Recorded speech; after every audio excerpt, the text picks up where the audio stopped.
ناظرین،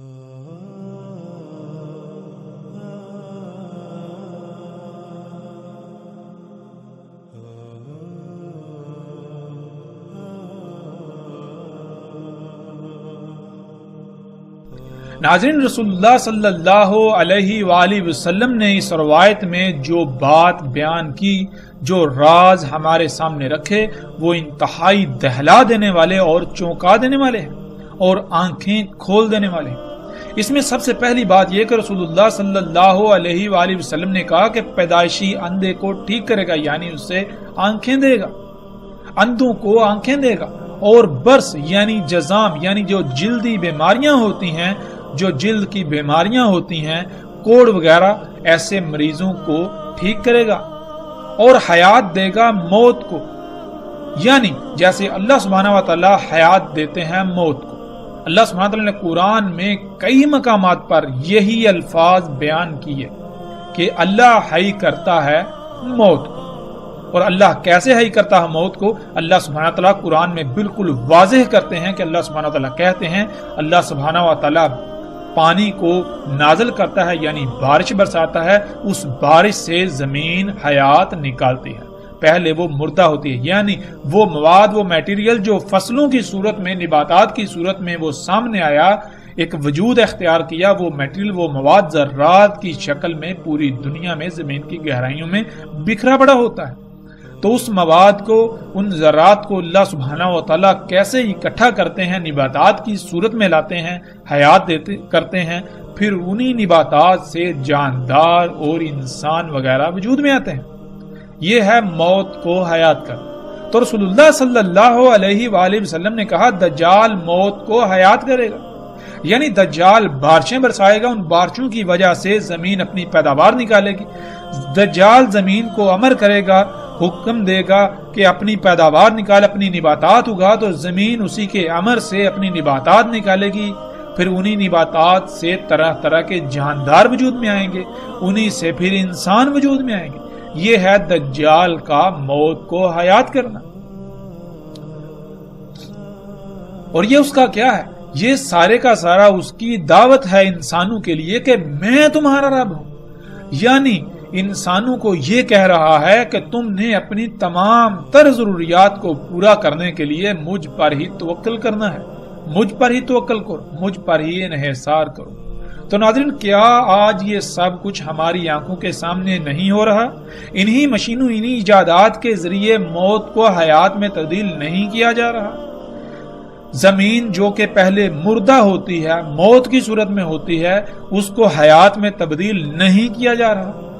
صحراؤں کے صحرا سرسبز و شاداب کھیتوں میں تبدیل نہیں کیے جا رہے؟ انہی سبزیوں سے، انہی پھل فروٹ سے، انہی فصلوں سے کیا انسان اور باقی جاندار وجود میں نہیں آ رہے؟ کیا آپ اسی رزق سے اپنا وجود نہیں بناتے؟ تو رسول اللہ صلی اللہ علیہ وآلہ وسلم نے کہا، پس جس نے کہا تو میرا رب ہے، یعنی جس نے جواباً اس بات کو تسلیم کر لیا، جس نے اپنی ضروریات کو پورا کرنے کے لیے اسی پر توکل کیا، پس تحقیق یعنی بلا شک و شبہ وہ فتنے میں پڑ گیا، وہ دجال کے فتنے کا شکار ہو گیا۔ فتنہ جیسے کہ ہم پہلے بھی جان چکے ہیں، فتنہ ہوتا ہے اصل کے مقابلے میں نقل کا آ جانا، اور آپ کے اوپر یہ امتحان پڑ جائے کہ ان میں اصل کون سی ہے، اور اگر آپ چاہتے یا نہ چاہتے ہوئی نقل کو اختیار کر لیں، اس کا انتخاب کر لیں، تو یہ ہے فتنے میں پڑنا۔ ناظرین، اصل کیا ہے؟ اصل رب کیا ہے؟ اللہ سبحانہ وتعالی نے قرآن میں بار بار حکم دیا کہ فطرت پر قائم ہو جائے، یعنی جیسا جس طرح اللہ سبحانہ و تعالیٰ نے خلق کیا تھا، خلق کیا ہے، جیسے اللہ سبحانہ و تعالیٰ جس قانون کے مطابق خلق کرتا ہے، اسی پر تم نے انحصار کرنا ہے، اسی سے تم نے اپنی ضروریات پوری کرنی ہے۔ اور یہ اصل ہے، اس اصل کے مقابلے پر ایک نقل آئی۔ وہ نقل کیا ہے؟ انسانوں کے اپنے ہی ہاتھوں سے خلق کردہ طرح طرح کی مخلوقات۔ ایک طرف اللہ اگاتا ہے، وہی فصل اس سال میں ایک بار ہوتی ہے، دوسری طرف انسان کی خلق کردہ فصل، ان مشینوں سے، ان ایجادات سے فصل جو خلق کی جاتی ہے وہ سارا سال ہوتی ہے۔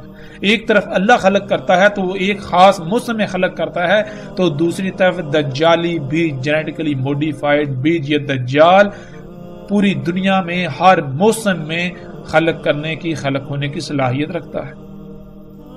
یہ ہے اصل کے مقابلے میں نقل، یہ ہے فتنہ۔ اب انسانوں کے اوپر یہ امتحان ہے کہ وہ اصل کو اختیار کریں یا پھر نقل۔ تو یہ دجال، یہ نقل اتنی خوشنما ہے کہ اصل کے مقابلے پر یہ اصل کو بھی نقل ثابت کر رہی ہے۔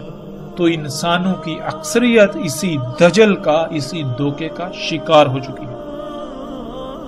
اور پھر رسول اللہ صلی اللہ علیہ وآلہ وسلم نے یہ کہا، جس نے کہا اللہ میرا رب ہے، یعنی جس نے اپنا توکل فطرت پر کیا، جس نے اپنی ضروریات فطرت سے پورے کی، جس نے اپنی ضروریات کو پورا کرنے کے لیے فطرت پر انحصار کیا، فطرت پر توکل کیا، اسی پر ڈٹ گیا، یہاں تک کہ اسی پر اس کی موت ہوئی، پس تحقیق کہ وہ بچا لیا گیا دجال کے فتنے سے،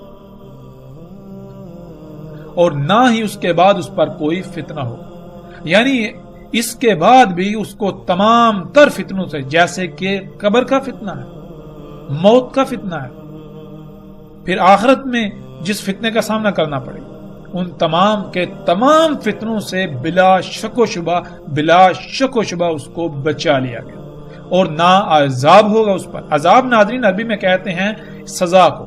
اللہ سبحانہ وتعالیٰ نے اس کائنات کو ایسے خلق کیا، ایک پیچیدہ ترین مشین کی طرح، اس میں توازن قائم کیا۔ اگر آپ اللہ سبحانہ وتعالیٰ کی ہدایات، جو کہ خالق ہے، خالق کی ہدایات کے مطابق اپنے اعمال کریں گے تو وہ اعمال احسن ترین اعمال ہوں گے، وہ اصلاح کرنے والے اعمال ہوں گے، اور ان اعمال کے رد عمل آئیں گے۔ وہ رد عمل آپ کے لیے اللہ کی طرف سے انعام کہلائیں گے۔ اور اگر آپ خالق کی ہدایات کے خلاف عمل کرتے ہیں تو ان اعمال کے بھی رد عمل آئیں گے، لیکن وہ رد عمل انتہائی تباہ کن ہوں گے۔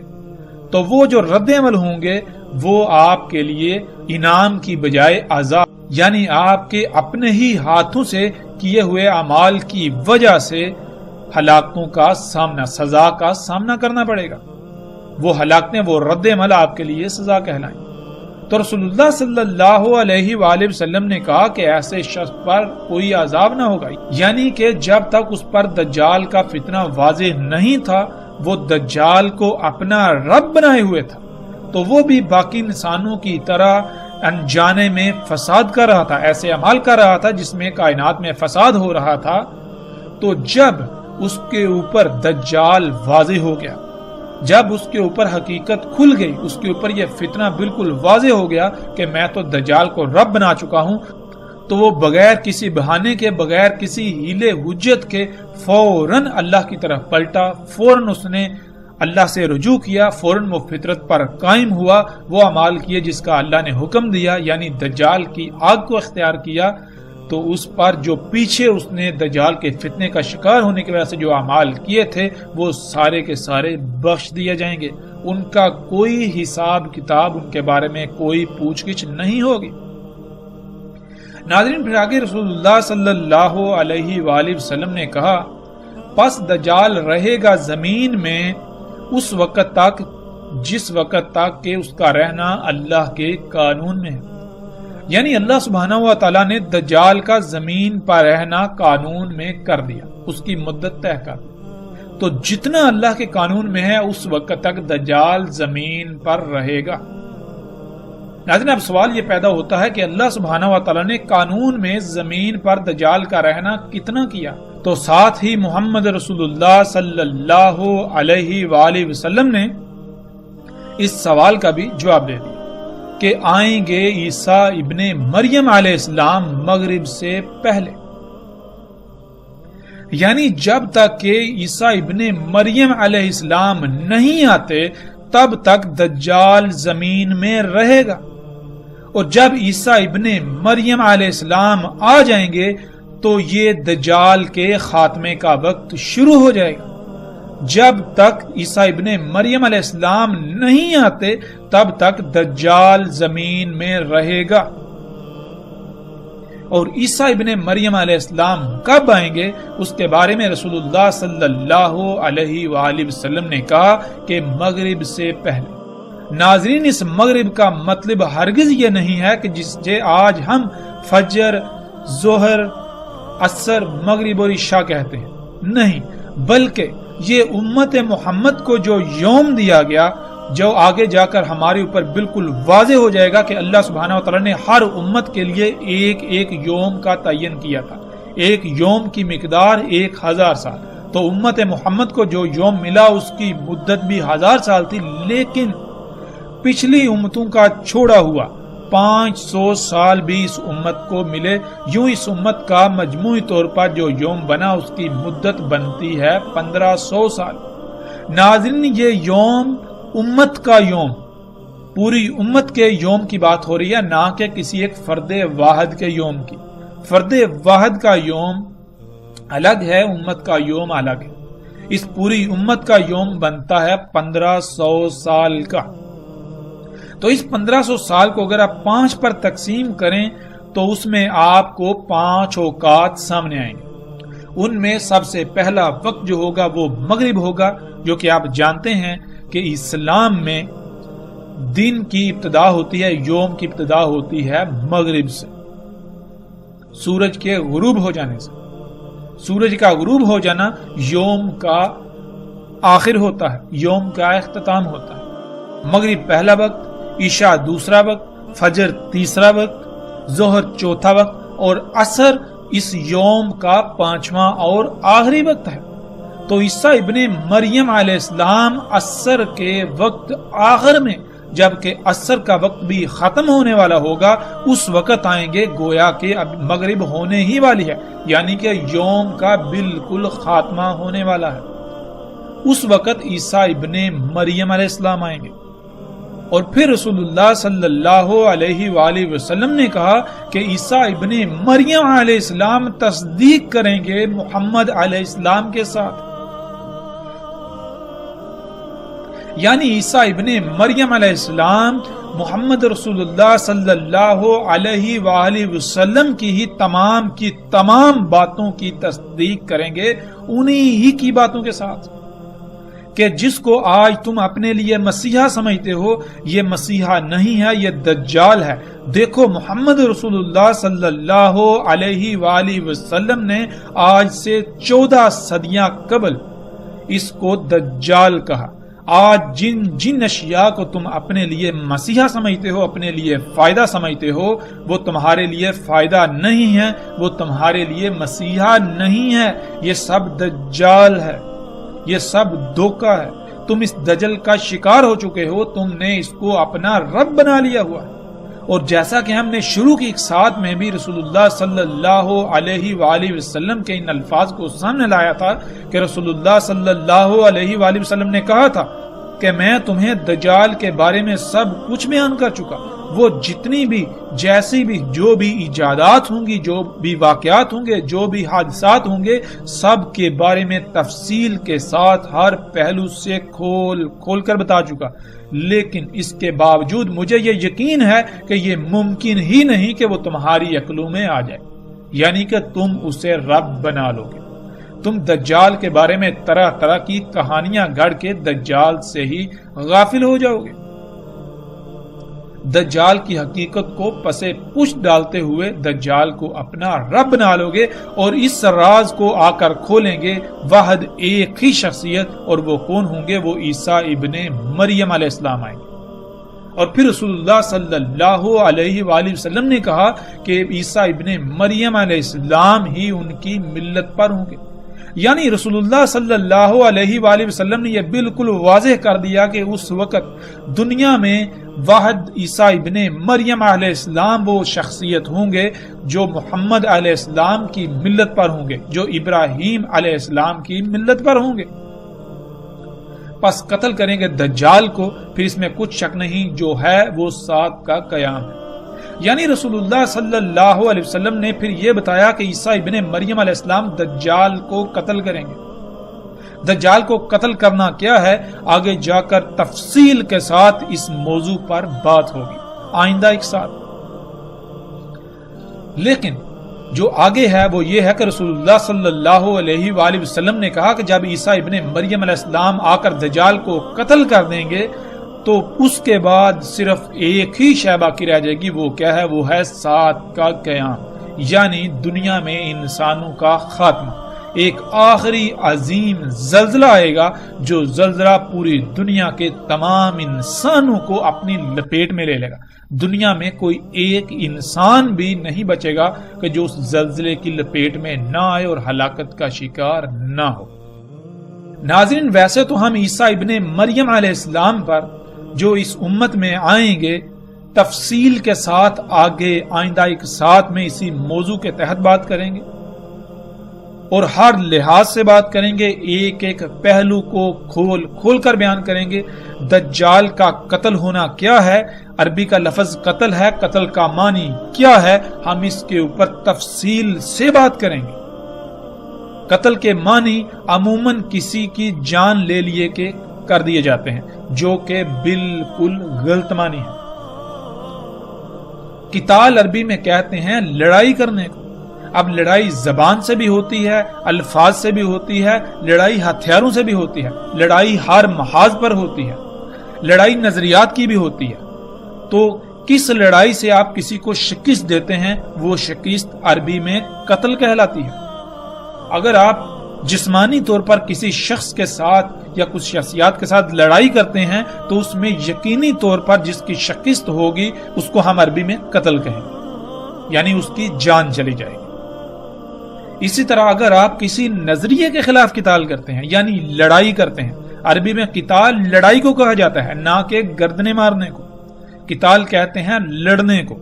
اب اگر آپ کسی سے نظریات کے خلاف لڑتے ہیں، اگر آپ کی جنگ نظریات و عقائد کے خلاف ہے، اگر آپ کی جنگ کسی اور موضوع پر ہے، کسی اور لحاظ سے ہے، تو اسی لحاظ سے جو آپ لڑائی کریں گے وہ عربی میں قتال، اور جو سامنے والے کو یا دشمن کو جو شکست ہوگی وہ قتل کہلاتا ہے. لیکن اس پر تفصیل کے ساتھ ہر پہلو سے جو بات ہوگی وہ آئندہ آنے والی ایک ساتھ میں. لیکن یہاں ایک بات جو بہت بڑی بات ہے وہ یہ کہ وہ تمام کے تمام حضرات جو کہ قادیانی یا احمدی کہلاتے ہیں، جو مرزا غلام احمد کو عیسیٰ ابن مریم کی نسل سمجھتے ہیں یا عیسیٰ ابن مریم سمجھتے ہیں، جو غلام احمد کو احمد سمجھتے ہیں یا پھر اسے مہدی سمجھتے ہیں، جو بھی سمجھتے ہیں، اگر تو وہ واقعتاً عیسیٰ ابن مریم یا ان کی نسل تھا تو پھر رسول اللہ صلی اللہ علیہ وآلہ وسلم نے یہ کہا کہ عیسیٰ ابن مریم علیہ السلام جب تک نہیں آئیں گے تب تک دجال زمین پر رہے گا. جب عیسیٰ ابن مریم علیہ السلام آئیں گے تو دجال کا خاتمہ، دجال کا زمین پر ٹھہرنے کا وقت ختم ہو جائے گا. تو کیا غلام احمد قادیانی کی موجودگی میں دجال کا قتل ہوا؟ کیا اس کے بعد یا اس کی موجودگی میں دجال کا خاتمہ ہوا؟ اگر بات کی جائے قادیانی حضرات کی، احمدی حضرات کی، غلام احمد کی، تو اس نے تو کہا تھا کہ دجال یہود و نصارہ کے علماء و پادریوں کا نام ہے. تو کیا ان یہود و نصارہ کے علماء و پادریوں کا خاتمہ ہو گیا؟ غلام احمد قادیانی کی موت ہوئے بھی دہائیاں گزر چکی، اس کے باوجود دجال تو ویسے کا ویسے موجود ہے. یعنی جس کو اس نے دجال قرار دے دیا، جس کو اس نے دجال کہا تھا کہ یہود و نصارہ کے علماء و پادری ہی دجال ہیں، اگر وہ دجال تھے، اگر غلام احمد قادیانی سچا تھا تو پھر یہ سب ختم ہو جانا چاہیے تھا. لیکن ہم دیکھتے ہیں کہ یہود و نصارہ کے پادری و علماء، ان کے جو ربی ہیں، وہ محمد رسول اللہ صلی اللہ علیہ وسلم کے وقت بھی موجود تھے، غلام احمد قادیانی کے وقت بھی موجود تھے اور آج بھی موجود ہیں. اور اگر یہی دجال تھے تو محمد علیہ السلام کو ان کے بارے میں کہتے ہوئے کوئی آر محسوس ہو رہی تھی، کیونکہ وہ تو اس وقت بھی موجود تھے.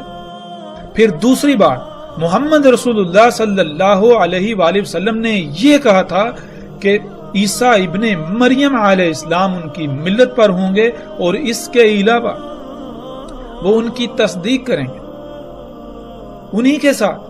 تو آپ غور و فکر کریں کہ کیا غلام احمد قادیانی نے کچھ ایسا کیا، کچھ ہٹ کر کیا؟ پھر رسول اللہ صلی اللہ علیہ وآلہ وسلم نے جو بات کہی کہ عیسیٰ ابن مریم کے بعد جو ہوگا وہ کیا ہے؟ وہ ہے سات کا قیام، یعنی دنیا میں انسانوں کا خاتمہ، صرف وہ ہوگا۔ تو اب ہم ناظرین جب غور و فکر کریں، دیکھیں تو غلام احمد قادیانی کے وفات کے بعد، اس کی موت کے بعد، اس کی موت کو دہائیاں گزر چکی، اس کے موت کے بعد بھی بڑے بڑے عوامل وقوع پذیر ہو رہے ہیں۔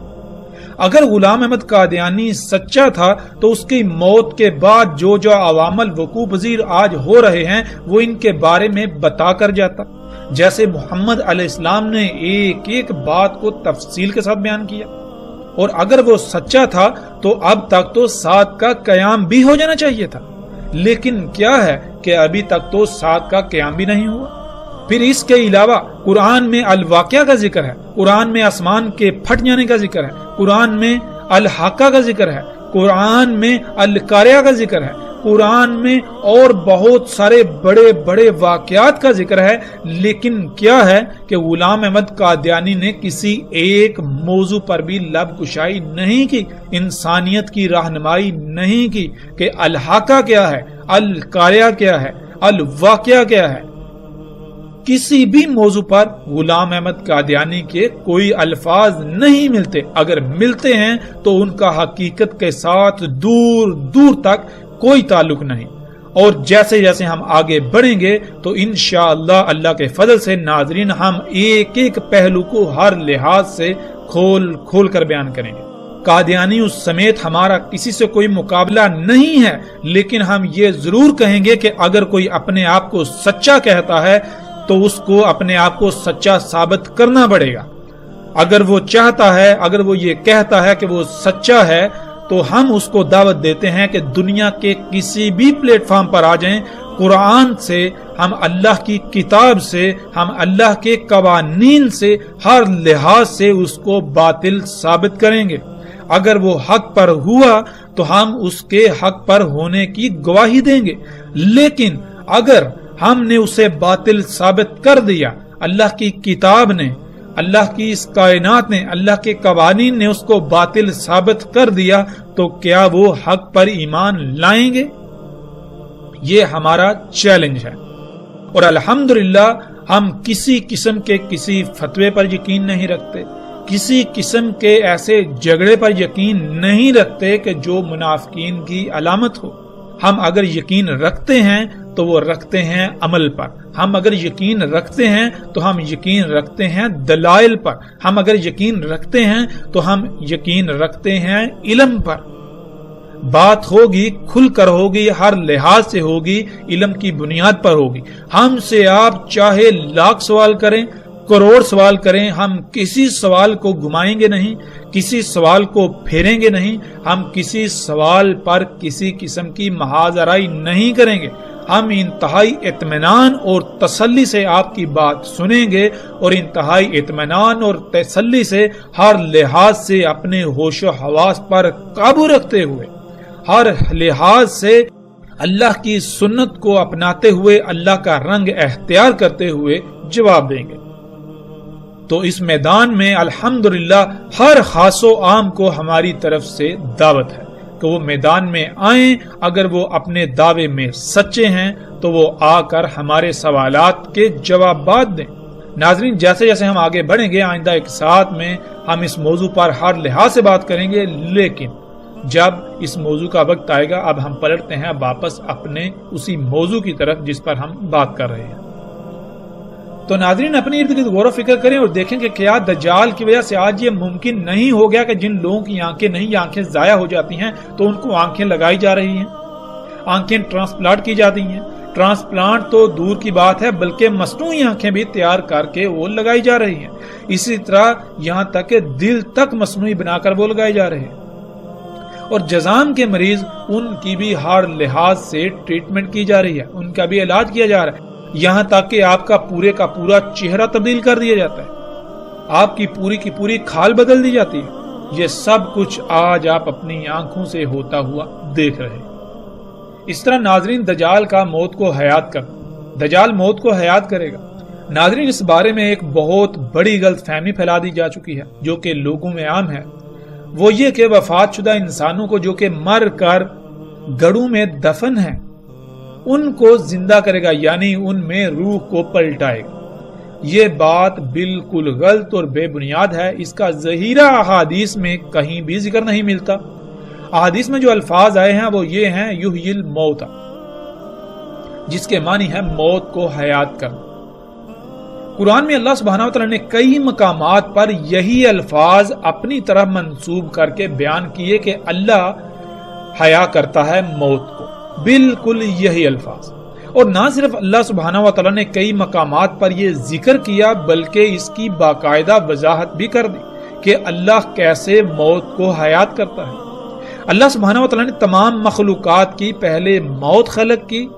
موت کہتے ہیں چھوٹے چھوٹے ذرات کی شکل میں اس مواد کو جس مواد سے شے وجود میں لائی جاتی ہے۔ اور اللہ سبحانہ وتعالی نے انسانوں کو بھی کہا کہ پہلے تم اموات تھے، پھر تمہیں حیات کیا، پھر اموات ہو جاؤ گے، اس کے بعد پھر زمین سے نکال کھڑا کیا جائے گا۔ اور اللہ سبحانہ وتعالی نے بہت ہی تفصیل سے بتا دیا کہ اللہ کیسے موت کو حیات کرتا ہے۔ اللہ سبحانہ وتعالی نے قرآن کے کئی مقامات پر کہا کہ اللہ آسمان سے پانی برساتا ہے، اس پانی سے زمین سے نباتات اگتی ہیں، یعنی مردہ زمین کو حیات ملتی ہے، پھر ان نباتات سے انسانوں سمیت مختلف جاندار مخلوقات وجود میں آتی ہیں۔ ناظرین، پچھلی ایک ساتھ میں اس کی مکمل تفصیل گزر چکی۔ بالکل اسی طرح دجال بھی موت کو حیات کرے گا، یعنی وہ بارشیں برسا کر نباتات اگائے گا، وہ طرح طرح کی اشیاء سے، ادویات سے، کیمیکل سے، کھادوں سے، زمین سے نباتات اگائے گا۔ ان نباتات سے مخلوقات وجود میں آئیں گی، انہی سے انسان بھی وجود میں آئیں گے، اور یہ آج سب کچھ ہماری آنکھوں کے سامنے ہو رہا ہے۔ اور یہ سب کچھ اسی ٹیکنالوجی سے، انہی ایجادات سے ممکن ہوا جن ایجادات کو انسان اپنے لیے مسیحا یعنی فائدہ مند سمجھتا ہے، اپنے لیے سہولتیں اور آسائشیں اور آسانیاں سمجھتا ہے۔ انہی ایجادات کے ذریعے مختلف طریقوں سے بارشیں برسائی جا رہی ہیں اور مردہ زمین کو حیات کیا جا رہا ہے۔ پھر آگے رسول اللہ صلی اللہ علیہ وآلہ وسلم نے کہا وَيَقُولُ لِلنَّاسِ أَنَا رَبُّكُمْ، اور کہے گا انسانوں کو کہ میں تمہارا رب ہوں، یعنی کہ جو کچھ میں اگا رہا ہوں، جو میں موت کو حیات کر رہا ہوں، تم اسی حیات سے اپنے وجود بناؤ، تم اسی حیات سے، انہی اشیاء سے اپنی ضروریات کو پورا کرو، تم مجھ پر ہی توکل کرو۔ تو ناظرین، آج کیا ہو رہا ہے؟ آج آپ اپنی ہی ذات میں غور و فکر کریں، اپنے ارد گرد غور و فکر کریں، اپنے ارد گرد دیکھیں کہ آپ نے کس کو رب بنایا ہوا ہے۔ کیا آپ اپنی ضروریات فطرت سے پوری کر رہے ہیں، اللہ پر توکل کر رہے ہیں، فطرت پر توکل کر رہے ہیں، یا پھر آپ اپنی ضروریات کے لیے انہی مشینوں، انہی ایجادات پر توکل کرتے ہیں، انہی سے اپنی ضروریات پوری کرتے ہیں؟ ذرا غور تو کیجئے کہ آپ دجال کو رب نہیں بنا چکے۔ ناظرین، وہ کون سی شے ہے جو آج آپ کو آپ کی تمام تر ضروریات خلق کر کے مہیا کر رہی ہے؟ ایک طرف اللہ ہے کہ جس نے فطرت، یہ مشین، یہ نظام بنا دیا کہ جس ذریعے سے تمہاری ضروریات خلق ہوں اور تم ان ضروریات سے اپنی زندگی گزارو، ان سے اپنی ضروریات پوری کرو، اور دوسری طرف یہ مشینیں ہیں انسان کے اپنے ہی ہاتھوں سے خلق کرنا، جن مشینوں کے ذریعے انسان کے لیے اس کی ضروریات خلق کی جا رہی ہیں۔ تو آپ کس پر انحصار کر رہے ہیں؟ کس کی خلق کردہ ضروریات سے، کس کی خلق کردہ اشیاء سے اپنی ضروریات کو پورا کر رہے ہیں؟ کس پر انحصار کر رہے ہیں؟ جس پر آپ انحصار کر رہے ہیں وہی تو آپ کا رب کہلائے گا۔ زبان سے آپ بے شک لاکھ اللہ کو اپنا رب کہیں، لیکن آپ کی مثال بالکل اس شخص کی سی ہوگی جو کہ رسول اللہ صلی اللہ علیہ وآلہ وسلم کی موجودگی میں ایک شخص آتا ہے، کعبے کے غلاف کو پکڑ کر جھنجھوڑتا ہے اور کہتا ہے یا رب یا رب، اور رسول اللہ صلی اللہ علیہ وآلہ وسلم اس کو دیکھ کر، اس کی حالت کو دیکھ کر کہ اتنی دور سے آیا ہوا ہے، کپڑے اس کے دھول مٹی سے اٹکے ہوئے ہیں، تھکاوٹ سے چور ہے، اس کے باوجود یہ کہتے ہیں کہ اللہ کیسے اس کی دعا کو قبول کر لے۔ اس نے جو پہنا ہوا ہے وہ حرام کا، یعنی وہ پہنا ہوا ہے جس کی اللہ نے اجازت ہی نہیں، اس کی خوراک، اس کا رزق وہ جس کی اللہ نے اجازت ہی نہیں دی، تو اللہ اس کی دعا کیسے قبول کر لے؟ یعنی عملاً تو اس نے رب کسی اور کو بنایا ہوا ہے، شیطان کو بنایا ہوا ہے اور یہ دعائیں اللہ سے مانگ رہا ہے، تو اللہ اس کی دعائیں کیسے قبول کرے گا؟ اللہ تو تب اس کی دعائیں و حاجات پوری کرے گا، دعائیں قبول کرے گا جب یہ اپنے آپ کو اللہ کا محتاج بنائے گا، جب یہ اللہ کو اپنا رب بنائے گا۔ لیکن اس کا معاملہ کیا ہے؟ یہ زبان سے تو اللہ کو اپنا رب کہہ رہا ہے، لیکن عملاً اس نے شیطان کو اپنا رب بنایا ہوا ہے۔ بالکل اسی طرح ناظرین آج دنیا میں اکثریت کی مثال ہے کہ وہ زبان سے تو کہتے ہیں اللہ ہمارا رب ہے، لیکن عملاً انہوں نے اللہ کی بجائے انہی مشینوں کو اپنا رب بنایا ہوا ہے، انہی ایجادات کو اپنا رب بنایا ہوا ہے۔ ناظرین یہ ایک ایسی اٹل حقیقت ہے کہ جس کو آج آپ اپنی آنکھوں سے دیکھ رہے ہیں، آپ چاہ کر جٹلانے کے باوجود بھی نہیں جٹلا سکتے۔ اس کے باوجود اگر آپ اس کا انکار کرتے ہیں، اس سے آنکھیں بند کرتے ہیں، تو جان لیجئے کہ اس کا نقصان کسی اور کو نہیں، اس کا نقصان آپ کی اپنی ہی ذات کو ہوگا، یہ نقصان آپ کا اپنا ہی ہوگا۔ یہ دنیا میں جو آپ کو مدت دی گئی، جو وقت آپ کے لیے متعین کیا گیا، یہ انتہائی محدود ہے۔ تھوڑا غور تو کریں، جو زندگی آپ کی پیچھے گزر گئی کیا اس کا کوئی حساب کتاب ہے؟ تو آگے ہو سکتا ہے ایک لمحہ ہو یا وہ بھی نہ ہو، آگے ہو سکتا ہے ایک مہینہ، ایک سال ہو، وہ بھی نہ ہو، آگے ہو سکتا ہے ایک دہائی ہو، اور وہ بھی گزر جانی ہے، بالکل اس طرح جیسے پچھلی زندگی آپ نے گزار لی۔ لیکن اگر آپ نے آج حق کو اپنی آنکھوں سے دیکھنے کے باوجود اپنی آنکھیں بند کر لیں، تو پھر بعد میں سوائے پچھتاوے کے کچھ نہیں رہے گا، کیونکہ یہی دنیا، یہی زمین وہی جہنم ہے جس کا آپ سے وعدہ کیا گیا ہے۔ یہ جہنم کیسے بنے گی؟ آپ کے انہی اعمال سے، جن اعمال کی وجہ سے آپ نے اس کو اتنا فساد زدہ کر دیا کہ اب یہ زلزلے، یہ طوفان، یہ بیماریاں، یہ تباہیاں دن بدن بڑھتی چلی جائیں گی، درجہ حرارت دن بدن بڑھتا چلا جائے گا۔ اور تصور کریں جب یہ سب بڑھتا ہی چلا جائے، اس میں کوئی رکاوٹ پیدا نہ ہو، تو زمین کے حالات کیا ہوں گے؟ اس پر بھی ہم آگے جا کر تفصیل سے بات کریں گے، اور یہ زمین یہی جہنم ہوگی۔ رسول اللہ صلی اللہ علیہ وآلہ وسلم نے کہا، اور تمہیں علم ہونا چاہیے کہ اللہ عز و جل بے عیب ہے، وہ بالکل صحیح ہے، ہرگز عور نہیں ہے۔ یعنی اللہ جو بھی خلق کرتا ہے اس میں کوئی عیب نہیں ہوتا، ہر لحاظ سے مکمل اور بے عیب خلق کرتا ہے، اور وہ محتاج نہیں ہے۔ اور اس میں کچھ شک نہیں کہ دجال عور ہوگا، یعنی ہر وہ شے جو عیب دار ہوگی، جس میں عیوب ہوں گے، جو نامکمل ہوگی، وہ دجال ہوگا۔ دجال عیب دار ہوگا، وہ جو بھی کرے گا اس میں عیوب، خامیاں لازمی ہوں گی۔ دیکھنے کا آلہ ممسوح ہوگا، درمیان اس کے دیکھنے کے آلات کے کتب ہوگا کافر، پہچان لے گا اسے ہر مومن، خواہ وہ لکھنا جانتا ہو یا نہ جانتا ہو۔ ناظرین اس روایت میں جو الفاظ استعمال ہوئے ہیں، ان الفاظ کا جاننا بہت ضروری ہے، کیونکہ جب تک ہم ان الفاظ کو نہیں سمجھیں گے، نہیں جانیں گے، تب تک ہم اس روایت کو نہیں سمجھ سکیں گے، تب تک ہم اس روایت میں رسول اللہ صلی اللہ علیہ وآلہ وسلم نے ہماری کیا رہنمائی کی، ہم اسے نہیں جان سکیں گے۔ اس روایت کے بارے میں ایک بہت بڑی غلط فہمی عام کر دی گئی، لوگوں میں پھیلا دی گئی، جو ہر خاص و عام کی زبان پر ہے، زبان زد عام ہے، وہ یہ کہ اس روایت کا جو ترجمہ کیا جاتا ہے وہ یہ کیا جاتا ہے کہ جان لو اللہ عز و جل صحیح ہے، وہ کانا نہیں ہے، وہ ایک آنکھ والا نہیں ہے، اور دجال جو ہے وہ ایک آنکھ والا ہوگا۔ یعنی عور لفظ کے اس میں جو لفظ استعمال ہوا ہے عور، اس کا ترجمہ کیا جاتا ہے کانا، ایک آنکھ والا، حالانکہ حقیقت بالکل نہیں۔ پیچھے ہم کئی مقامات پر یہ بات واضح کر چکے کہ عربی دنیا کی واحد ایسی زبان ہے جس کا ترجمہ کرنا ناممکن ہے۔ دنیا میں کوئی بھی ایسی زبان نہیں ہے جس کو عربی کے متبادل کے طور پر پیش کیا جا سکے۔ جب ایسی کوئی زبان موجود ہی نہیں ہے، ایسی کوئی زبان اپنا وجود رکھتی ہی نہیں ہے، تو یہ کیسے ممکن ہے کہ عربی کا ترجمہ کیا جا سکے؟ ترجمہ تو کہتے ہیں ایک زبان کا کسی دوسری زبان میں متبادل کو۔ جب متبادل موجود ہی نہیں تو ترجمہ کیسے کیا جا سکتا ہے؟ لیکن ناظرین اب ہم آتے ہیں واپس اپنے موضوع کی طرف، وہ یہ کہ اس روایت کا جو آج تک ترجمہ کیا جاتا رہا، جو لوگوں میں بات پھیلا دی گئی، جو عام کر دی گئی، جو ہر شخص کی زبان پر ہے، جس کی وجہ سے اکثریت نے گمراہی کا سودا کیا، دجال کو پہچاننے سے قاصر رہے، حق سے دور رہے، وہ یہ کہ اس کا ترجمہ کیا جاتا ہے کہ اللہ کانا نہیں ہے، اللہ ایک آنکھ والا نہیں ہے، دجال کانا ہوگا، ایک آنکھ والا ہوگا۔ تو ناظرین، کیا اس کا مطلب یہ ہے کہ اللہ کی دو آنکھیں ہیں، بالکل اسی طرح جیسے انسان کی دو آنکھیں ہوتی ہیں؟ ناظرین، سب سے پہلا سوال تو یہاں پیدا ہوتا ہے کہ کیا ہم اللہ سبحانہ و تعالیٰ کو اس دنیا کی زندگی میں، اس دنیا میں دیکھ سکتے ہیں؟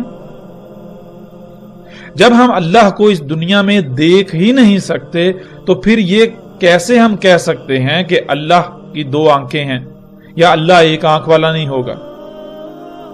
جب ہم اللہ کو دیکھ ہی نہیں سکتے، اس دنیا میں اللہ کو دیکھ ہی نہیں سکتے، اللہ اس دنیا میں ہمارے سامنے آ ہی نہیں سکتا، ہمارا دماغ اس کا احاطہ ہی نہیں کر سکتا، ہمارا دماغ اس کا تصور بھی نہیں کر سکتا، تو پھر کوئی بھی ہو، اس کی ایک آنکھ تو کیا دو بھی ہوں، بے شک چار آنکھیں ہوں، جتنی بھی ہوں، وہ اللہ کیسے ہو سکتا ہے؟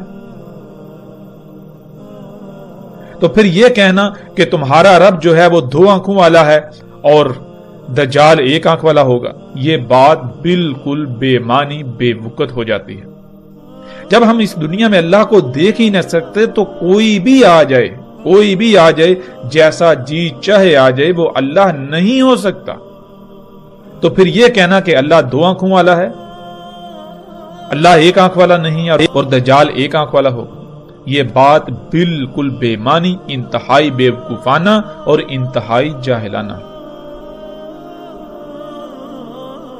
ناظرین، اصل بات کیا ہے اور حقیقت کیا ہے؟ حقیقت یہ ہے کہ اس روایت میں جو لفظ استعمال ہوا وہ لفظ ہے عور، اور عور کہتے ہیں کسی بھی شے کا ایک ہی پہلو دیکھ پانا۔ اللہ سبحانہ و تعالیٰ نے قرآن میں واضح یہ کہا کہ اللہ سبحانہ و تعالیٰ نے ہر شے کا اس سے جوڑا خلق کیا، ہر شے کے دو پہلو ہیں۔ اللہ عز و جل جو ہے وہ صحیح ہے، اس کے لیے عور ہونا نہیں ہے۔ مطلب کیا ہے کہ اللہ سبحانہ و تعالیٰ جو کچھ بھی خلق کرتا ہے وہ دونوں پہلوں سے مکمل خلق کرتا ہے، وہ جو کچھ بھی خلق کرتا ہے وہ بے عیب خلق کرتا ہے، اس کی ہر شے میں حمد ہی حمد ہوتی ہے، لیکن دجال عور ہوگا، یعنی وہ سب کا سب دجال ہوگا جو ایک پہلو سے تو مکمل نظر آئے گا لیکن دوسرے پہلو سے نامکمل ہوگا، یعنی جس میں سائیڈ ایفیکٹس ہوں گے۔ اور اسی طرح دجال جو بھی خلق کرے گا وہ ایک ہی پہلو دیکھ پائے گا، ایک ہی پہلو سے دیکھ کر مکمل خلق کر پائے گا، دوسرے پہلو سے یکسر نامکمل خلق ہوگی۔ وہ خلق، وہ شے، جو شے بھی وجود میں آئے گی اس میں عیوب ہوں گے، اس میں خامیاں ہوں گی، اس میں کجیاں ہوں گی، اس میں کوتاہیاں ہوں گی، اس میں لاپرواہیاں ہوں گی، وہ شے دونوں پہلوں سے مکمل نہیں ہوگی۔ اور ناظرین، جیسے جیسے ہم آگے بڑھیں گے، اور پیچھے بھی ہم یہ بات کر چکے پچھلی اقساط میں کہ رسول اللہ صلی اللہ علیہ وآلہ وسلم نے یہ کہا تھا کہ میں تمہیں دجال کے بارے میں ایک ایسی بات بتا رہا ہوں کہ جو میرے علاوہ کسی نبی نے اپنی قوم کو، اپنی امت کو نہیں بتائی۔ وہ کیا ہے؟ وہ یہی کہ دجال کی پہچان کے لیے تمہارے لیے جو میں رہنمائی کر رہا ہوں تمہاری، وہ یہ ہے کہ دجال عور ہوگا اور اللہ عز و جل عور نہیں ہے۔ اور انتہائی افسوس اور دکھ کی بات یہ ہے کہ وہ شے، وہ بات جس سے دجال کو پہچانا جا سکتا تھا، اسی کو چھپا دیا گیا۔ ان علماء دجال نے، اس طبقے نے جو اپنے آپ کو علماء کہلاتا ہے، انہوں نے دجال کی پہچان کے اوپر ہی پردہ ڈال دیا۔ جس شے سے، جس بات سے دجال کو جانا جا سکتا تھا، پہچانا جا سکتا تھا، اس کے اوپر ہی پردہ ڈال دیا۔ وہ جو ایک منفرد بات جو رسول اللہ صلی اللہ علیہ وآلہ وسلم نے باقی انبیاء سے ہٹ کر اپنی امت کو، اپنی قوم کو بتائی، اس بات کے اوپر ایسے پردہ ڈال دیا گیا کہ کوئی بھی دجال کو نہ پہچان سکا۔ یوں اکثریت نے گمراہی کا سودا کیا اور دجال کو اپنا رب بنا بیٹھی۔ تو اس بات کا اس کا ذمہ دار کون سا طبقہ اس کا ذمہ دار ہے؟ مثال کے طور پر آج ناظرین ہم غور کریں، جتنی بھی مشینیں ہیں، آپ ان مشینوں کی بات کر لیں، ان مشینوں کی مثال لے لیں، ان کو سامنے رکھ لیں جنہیں آپ گاڑیاں کہتے ہیں۔ جب یہ گاڑیاں وجود میں آئیں تو بڑے بڑے دعوے کیے گئے کہ اب ہم انتہائی تیز رفتاری سے انتہائی پرسکون اور آرام دہ طریقے سے سفر کریں گے، ہمیں سفر میں کسی قسم کی کوئی مشکل پیش نہیں آئے گی، کسی قسم کی مصیبت کا مشکل کا سامنا نہیں کرنا پڑے گا۔ یہ سواری کے ذرائع بہت زبردست ذرائع ہیں، احسن ترین ذرائع ہیں، لیکن حقیقت کیا نکلی؟ جب انسان نے ان سواری کے ذرائع کو خلق کیا، یہ سواری کے ذرائع وجود میں آئے، یہ سواری کے ذرائع دیکھنے میں تو انتہائی شاندار ہیں، عالی شان ہیں، بہترین نظر آتے ہیں، آسان ترین نظر آتے ہیں، ان سے سہولت و آسانی انتہا درجے کی حاصل ہوتی ہے، لیکن حقیقت کیا ہے؟ اس کا دوسرا پہلو وہ کوئی بھی نہ دیکھ سکا، اس کا دوسرا پہلو کسی کے سامنے ہی نہ آیا۔ جب ان کو خلق کیا گیا تو ان کو ایک پہلو دے کر خلق کیا گیا، دوسرے پہلو سے انسان یکسر غافل رہا، بالکل اندھا رہا۔ اور دوسرا پہلو کیا ہے؟ وہ آج سامنے آیا جب انہی سواری کے ذرائع سے خارج ہونے والی طرح طرح کی زہریلی گیسوں، جنہیں ہم دھواں کہتے ہیں، اس نے پوری دنیا کی فضا کو اپنی لپیٹ میں لے لیا۔ پوری دنیا کی فضا، یہ جو پہلا آسمان ہے جس میں ہم سانس لیتے ہیں، یہ ان طرح طرح کی زہریلی گیسوں سے بھر چکا، جس سے طرح طرح کی مصیبتیں، بیماریاں، تکالیف کا پوری دنیا کے انسانوں کو سامنا کرنا پڑ رہا ہے۔ پوری دنیا میں لاکھوں نہیں بلکہ ہر سال کروڑوں کی تعداد میں انسان انہی دھوئیں کی وجہ سے، انہی طرح طرح کی زہریلی گیسوں کی وجہ سے موت کا شکار ہو رہے ہیں۔ کوئی ایک شخص بھی ایسا آپ کو نہیں ملے گا ان معاشروں کا رہنے والا کہ جو اس دھوئیں سے متاثر نہ ہو، جو کسی نہ کسی بیماری کا شکار نہ ہو اسی دھوئیں کی وجہ سے۔ لیکن اس کے مقابلے میں ناظرین، اللہ سبحانہ وتعالی نے انسان کی ضرورت، انسان کی اس حاجت کے لیے سواری کے ذرائع خلق کی۔ وہ کون سے ہیں؟ وہ ذرائع جنہیں ہم گھوڑا، گدھا، اونٹ وغیرہ کے نام سے جانتے ہیں۔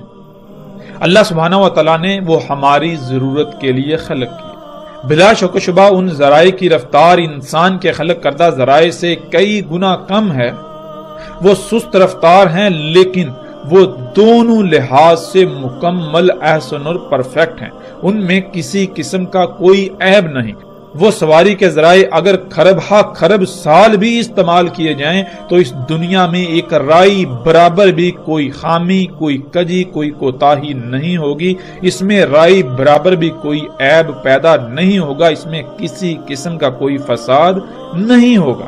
لیکن انسان نے جو سواری کے ذرائع خلق کیے، ایک صدی سے تھوڑا ہی عرصہ اوپر ہوا ہے کہ پوری دنیا کا نظام درہم برہم کر دیا۔ تمام کی تمام مخلوقات کو طرح طرح کے مصائب و تکالیف کا سامنا کرنا پڑ رہا ہے انہی سواری کے ذرائع کی وجہ سے۔